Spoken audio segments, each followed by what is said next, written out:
strike me down, I shall become more powerful than you could possibly imagine. Welcome back, everybody. It is Bulldog here. It has been a couple weeks since some of you have seen me.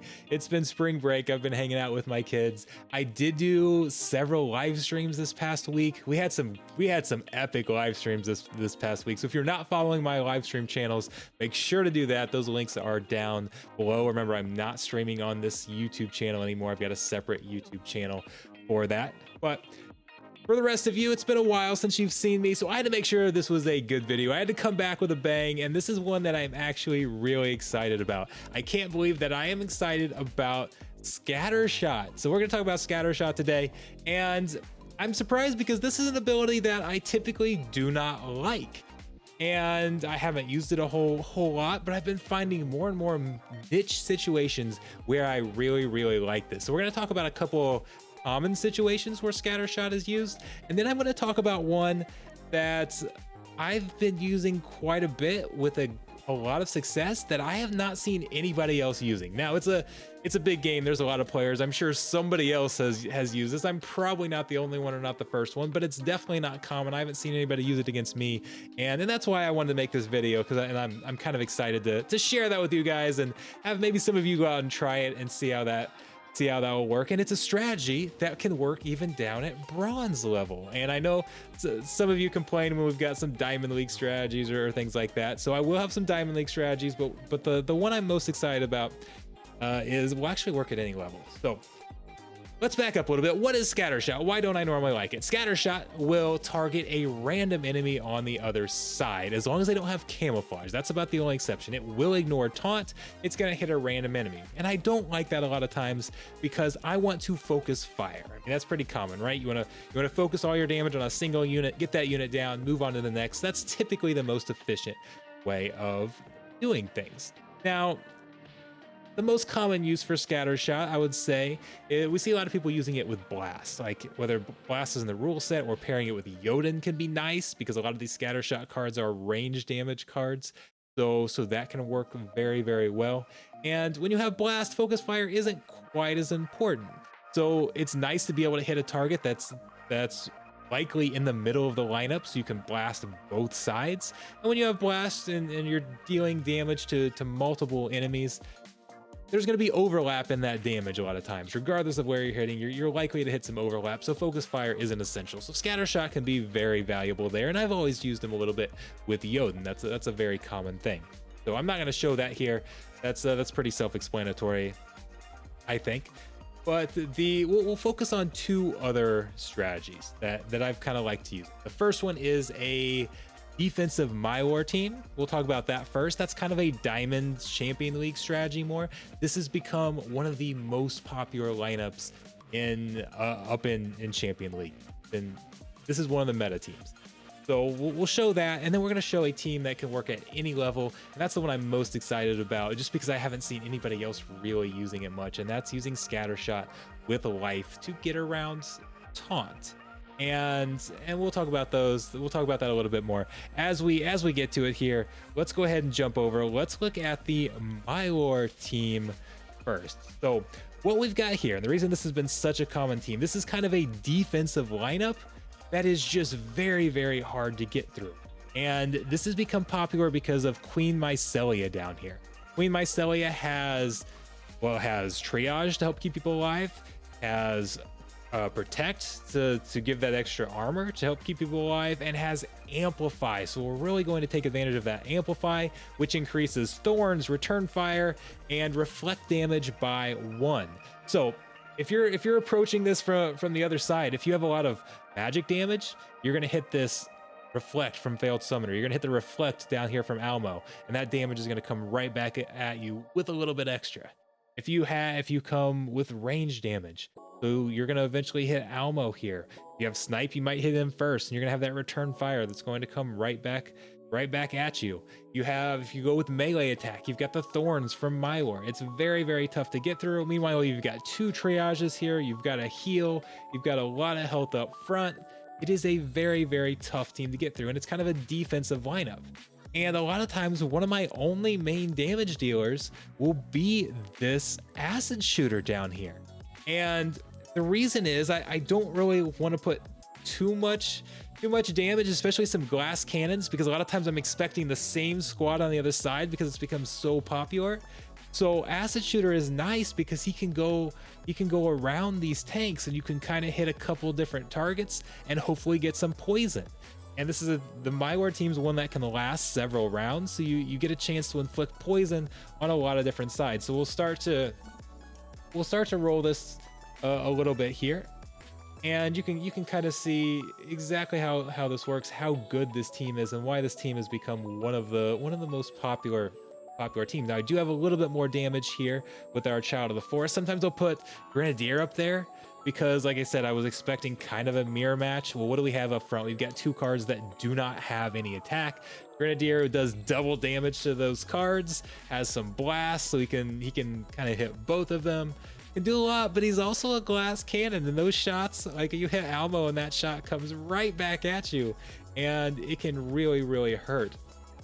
So the strategy is basically just trying to stay alive as long as possible and then help there, right there.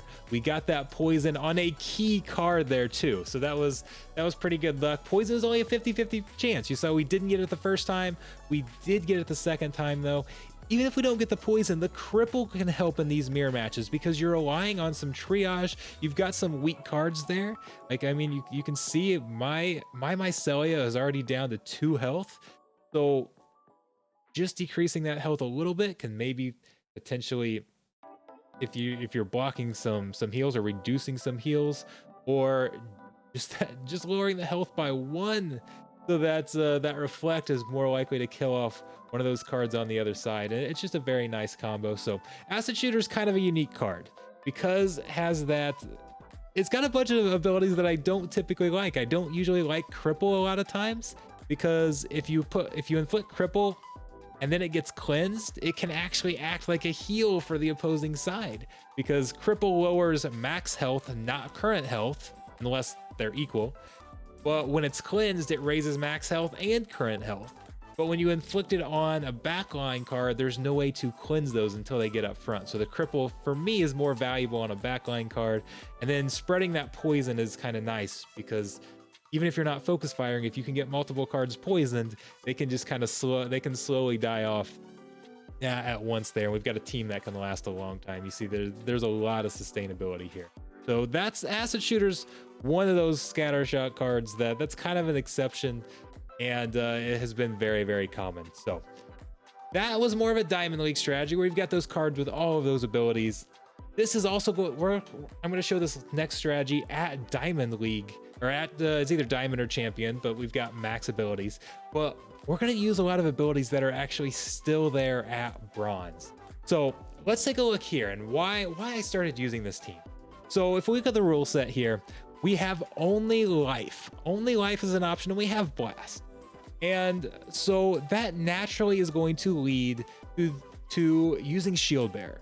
Shield Bearer is definitely the most common here. He's one of the best life tanks. He's one of the better tanks in the game, period.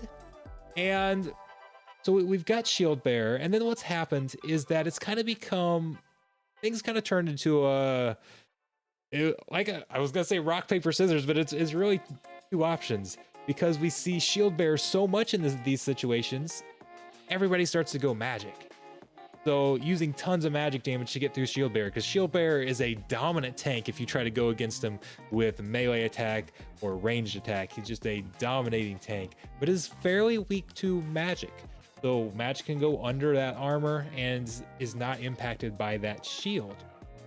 So magic becomes very good. So then, since everybody's expecting Shield Bearer and then going magic, a lot of people start to think one step ahead, and then they'll put an anti-magic team out there instead of going Shield Bearer. So it became, okay, like a guessing game. Are they going to go with Shield Bearer, or are they going to put anti-magic out there? And it was almost like a coin flip. That, more than rock, paper, scissors, it's a coin flip. There we go. So I started going with another option.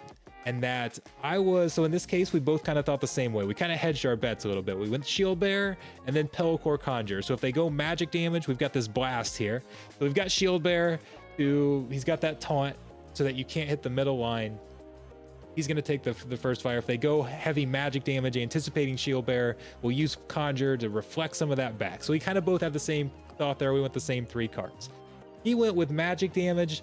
I instead decided that I'm instead of trying to go through Shield Bearer with magic damage or trying to predict something else, I was going to go Scattershot. And I've been using this, even if it's helpful that Blast is a rule set as well. But the Scattershot with General Sloan giving us that extra damage. We've got 10 damage here, going with a double Scattershot, and we'll start to play here. I know I've been going slow, but I'm trying to kind of explain how we got to this team and kind of what I've been doing here. And it's been very effective, especially like here when you've only got 32 mana. You don't have a lot of health on the other side.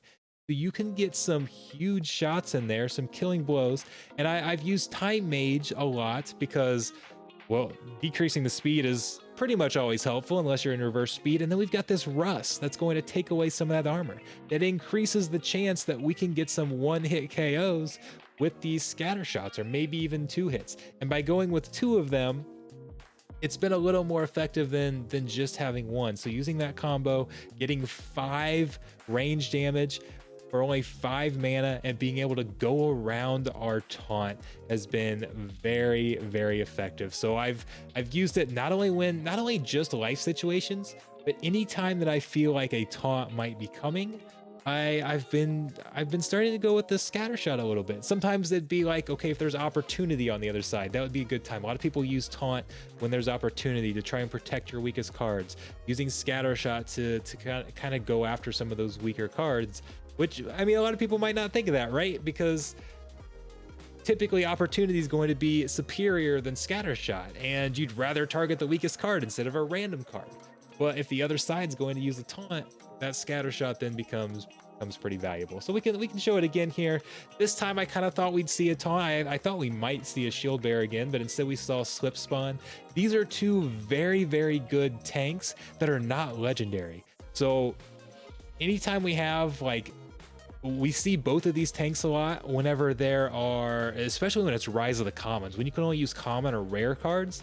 That's these are some very good tanks that are still only rare cards, so you're very likely to see those. So using Scattershot to go around, and then it helped that they played some range cards as well. They went with a mix of magic and range, but you go range against Shield Bearer, and that just comes right back at you. But when we don't have the legendary cards, we're more likely to see lower health cards where you can get maybe potentially a single kill with that gym medium. So this one worked pretty well as well. I was doing a bunch of battles today trying to find the ideal situations to use this. Like I mentioned opportunity, I just couldn't come across any good opportunity battles where it necessarily worked. I have had some though. But we did find a few here. I think I've got one more where I was able to use it. So let's go look at one more.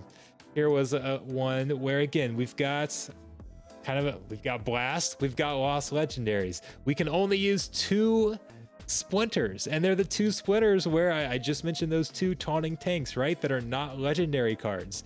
So I thought there was a good chance we would see either Shield Bearer or Slip Spawn. Turns out we didn't see either, but it still worked. And they did put a big tank up front, and it was kind of nice to be able to go around that and get to some of those other cards, hit some backline with Blast. So this was definitely a good rule set that was set up for it. And just being able to, again, I haven't liked Scattershot too much in the past, but just being able to hit where your opponent is not expecting and going around that taunt has been pretty beneficial and been pretty valuable. So then again, see that Blast, and you can just really maximize some of your blast damage, even though they're decreasing our damage a little bit. And Warrior of Peace is doing a pretty nice job tanking. But there, look at that shot there, just perfect. Got the shield here. That's a card we don't see very often. Hero of the Beyonds. Definitely a card that's not very common, but it's a nice anti-sneak card. You get that range damage in the back, you add some shields, you add a shield, and then it becomes the last card.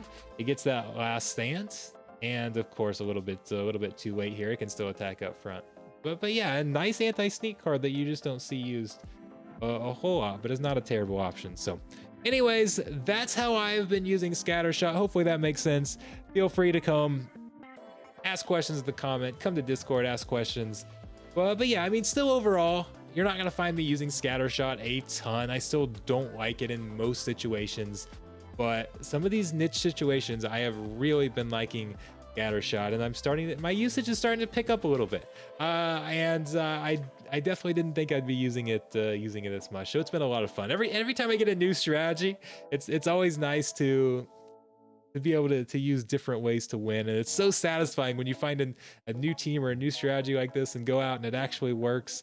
So I had to come show you guys. If anybody else goes out there and tries it, let me know your results. Link some battles down below of using some key scattershot strategies to win. So thank you guys so much for watching. I appreciate it. I'll see you guys on my live streams. Catch you there.